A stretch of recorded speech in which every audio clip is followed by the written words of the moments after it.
भागवत में सृष्टि के निर्माण की कथा है।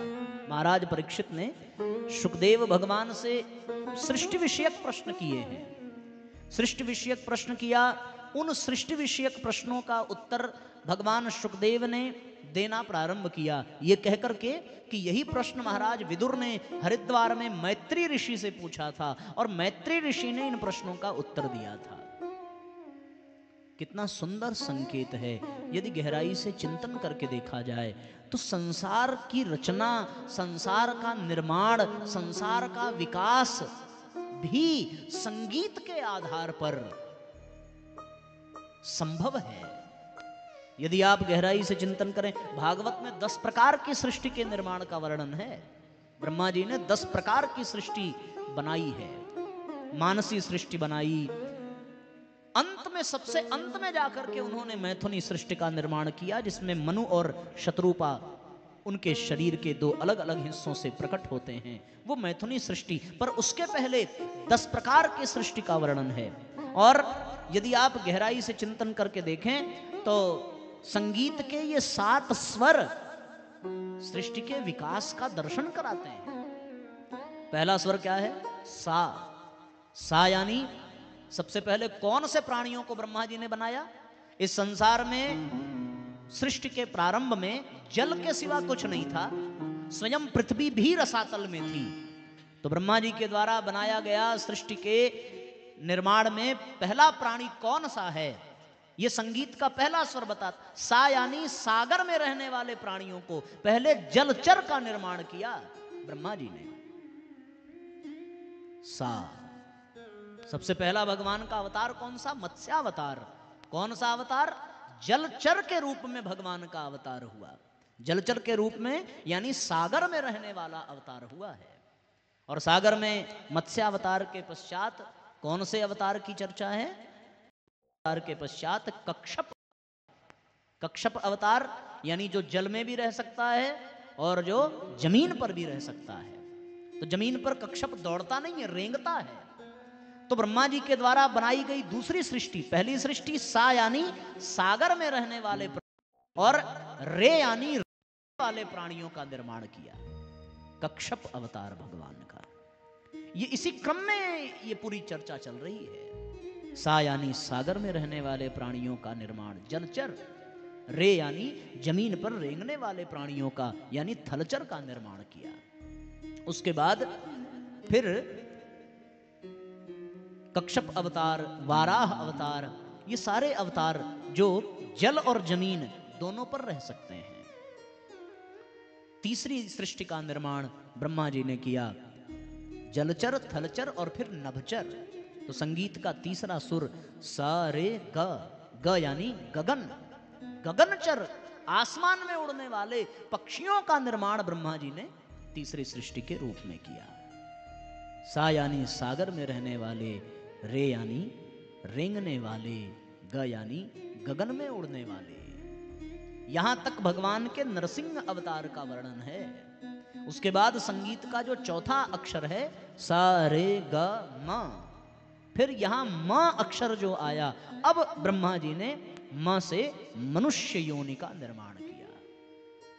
सा यानी सागर में रहने वाले, रे यानी रेंगने वाले, ग यानी गगन में उड़ने वाले और म यानी मनुष्य का, मानव का, मानव योनि का, मनुष्य योनि का निर्माण किया है। वो मनुष्य योनि के लिए फिर अगला अक्षर आता है म के बाद प। सा रे ग म प। प का तात्पर्य क्या है? प का तात्पर्य अब मनुष्य के पास एक लक्ष्य है। मानव योनि पाने से पहले उसके पास कोई लक्ष्य नहीं था, पर मानव योनि पाने के पश्चात लक्ष्य किसका? प का। प यानी परमात्मा, परमात्मा को प्राप्त करने का लक्ष्य। और फिर वो परमात्मा मिलेगा कैसे? हरि व्यापक सर्वत्र समाना, पर मिलेगा कैसे? प्रेम ते प्रगट होई मैं जाना। प यानी परमात्मा, तो प यानी प्रेम, यानी मनुष्य अपने भीतर प्रेम को विकसित करे। ये प्रेम ही रस है, ये प्रेम ही संगीत है, ये प्रेम ही आनंद है। मनुष्य योनि पाने के पश्चात परमात्मा को पाने का लक्ष्य, और परमात्मा को केवल प्रेम से पाया जा सकता है। देश काल दिश विदिशहु माही, कहूँ कहाँ जहाँ प्रभु नाही, हरि व्यापक सर्वत्र समाना, प्रेम ते प्रगट हो ही मैं जाना। प्रेम से ही भगवान को पाया जा सकता है। पोथी पढ़ पढ़ जगमुआ, पढ़े सो भयान पंडित कोय, ढाई आखर प्रेम का पढ़े सो पंडित होए। वो व्यक्ति ज्ञानी हो जाता है जिसमें प्रेम का संचार होता है, जिसमें रस का संचार होता है। हम लोगों ने पहले सत्र में चर्चा की थी कि ये शरीर रूपी कुंभ में सामान्य अमृत नहीं मिलता, इसमें प्रेमामृत मिलता है, रसामृत मिलता है। और ये प्रेमामृत, ये रसामृत, ये कथामृत के द्वारा, ज्ञानामृत के द्वारा प्राप्त होता है। तो संगीत का ये पांचवा स्वर प यानी परमात्मा का दिग्दर्शन कराता है।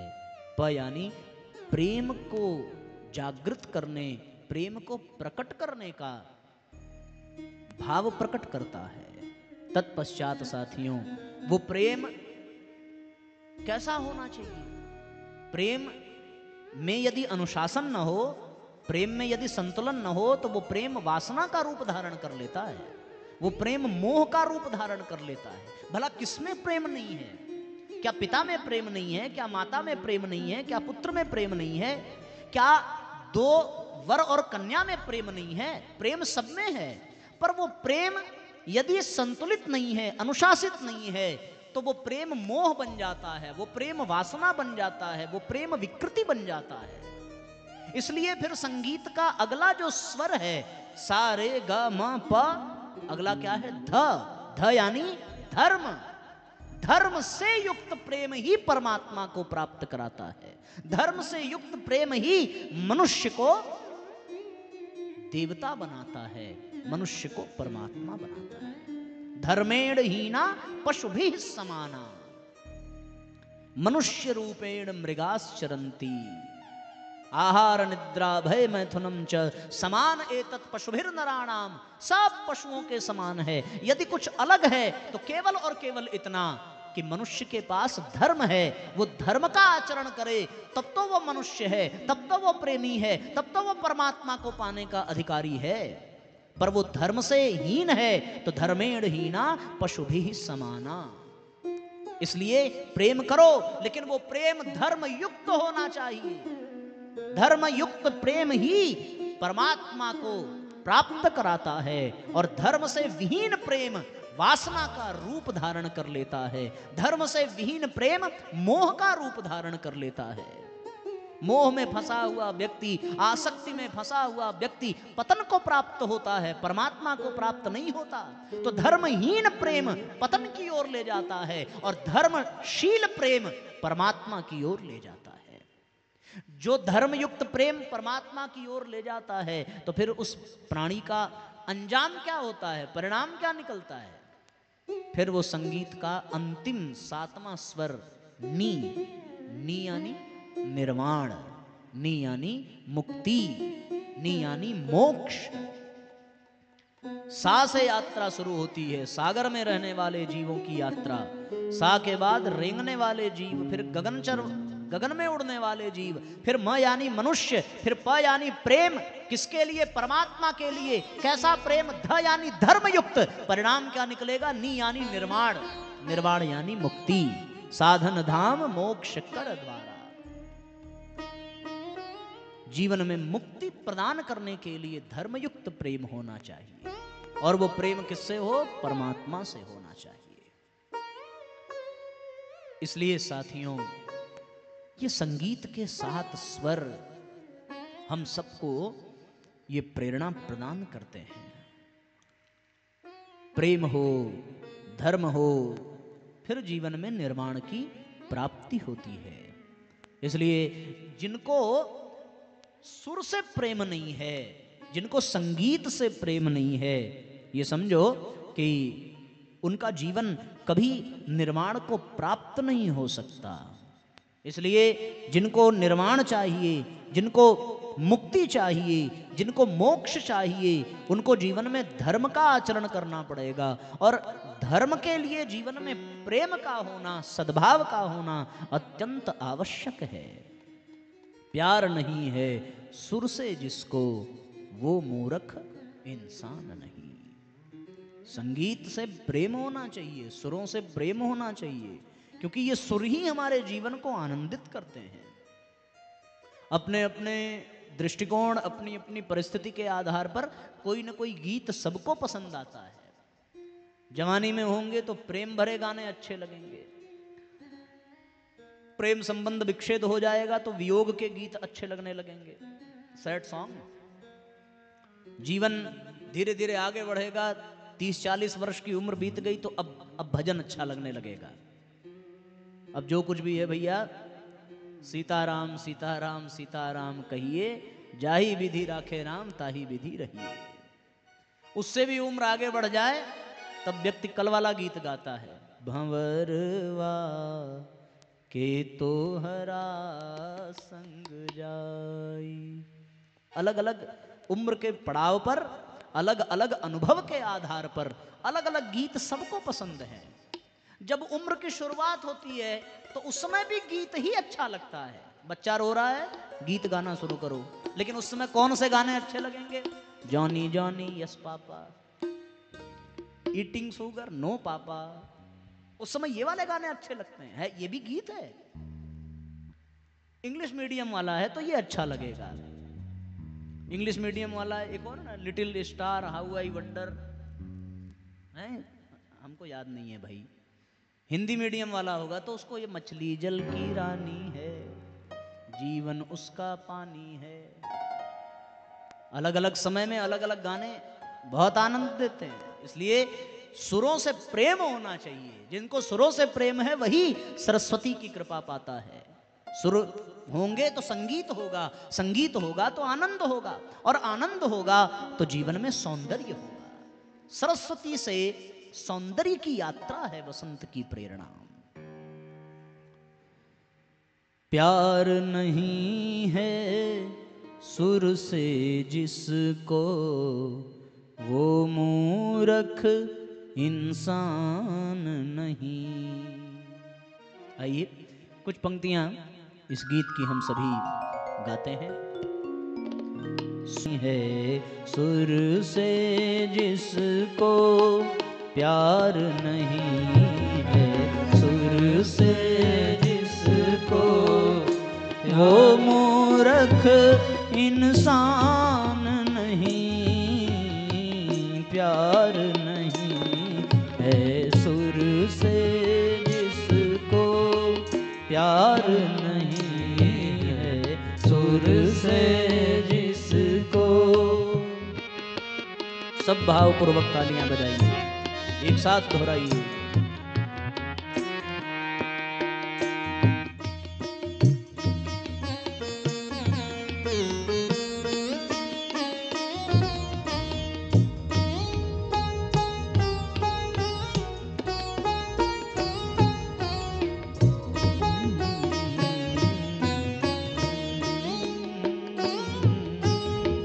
सुर इंसान बना देता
सुर में सोए सुर में जागे, उन्हें मिले वो जो भी मांगे।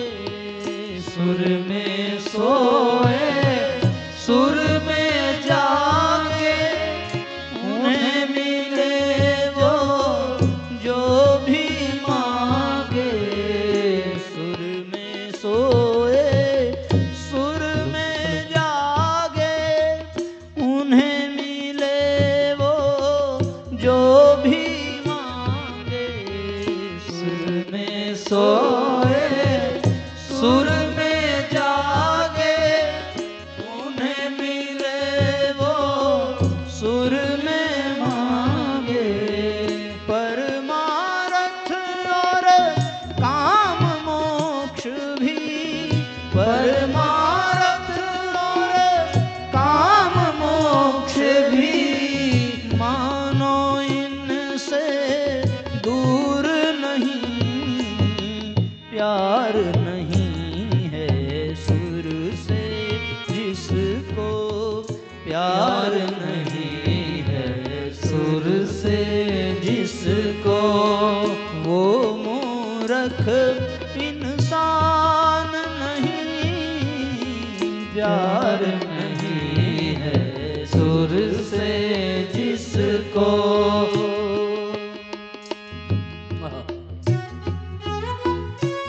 सब भावपूर्वक एक साथ तालियां बजाइए।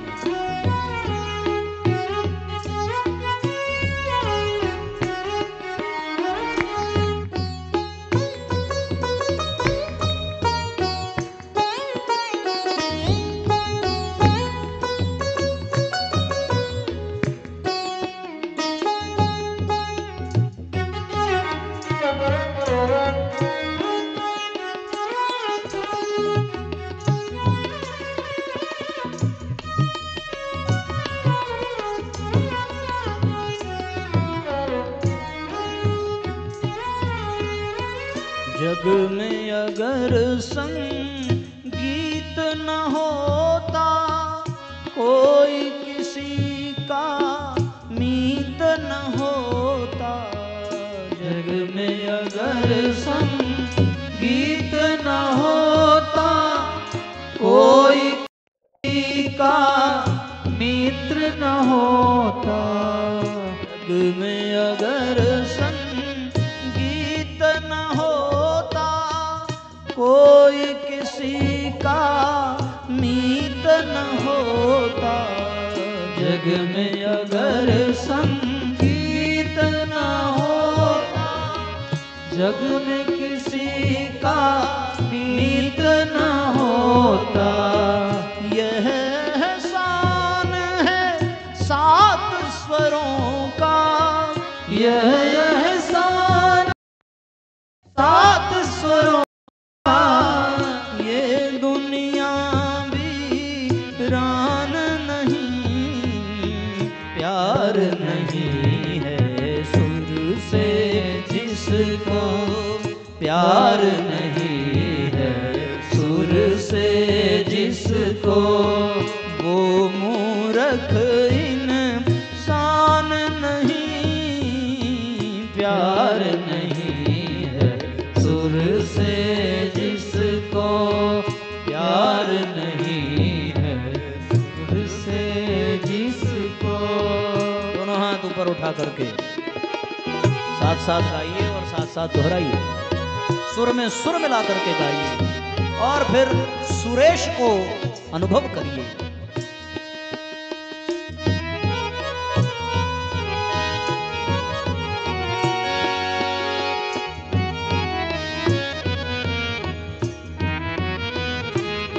जय हो।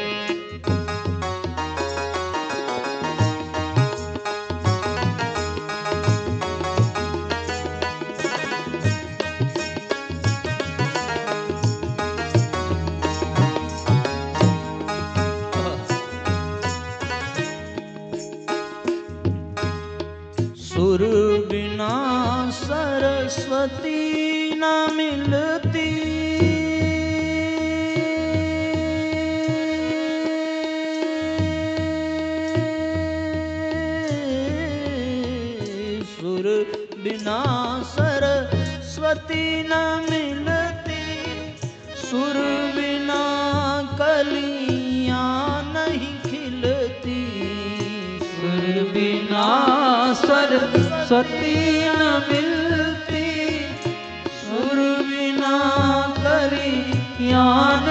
खिलती, सुर बिना सरस्वती न मिलती, सुर बिना कलियां नहीं खिलती, सुर बिना सरस्वती न मिलती, सुर बिना कलियां नहीं खिलती, सुर के श्याम सहाय करें तो, सुर के श्याम सहाय करें तो, और सहाय जरूर नहीं, प्यार नहीं है सुर से जिसको, प्यार नहीं है सुर से जिसको, वो मूर्ख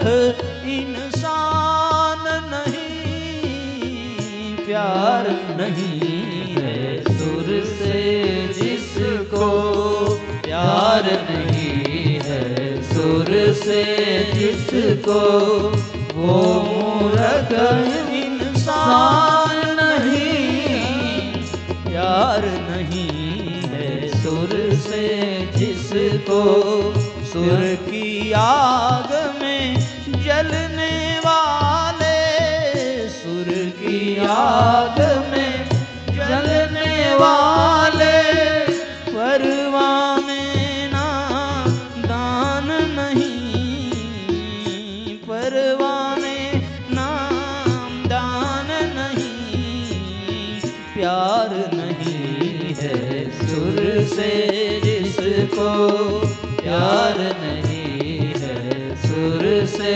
जिसको, वो मूर्ख इंसान नहीं, प्यार नहीं है सुर से जिसको, प्यार नहीं है सुर से जिसको, प्यार नहीं है सुर से जिसको।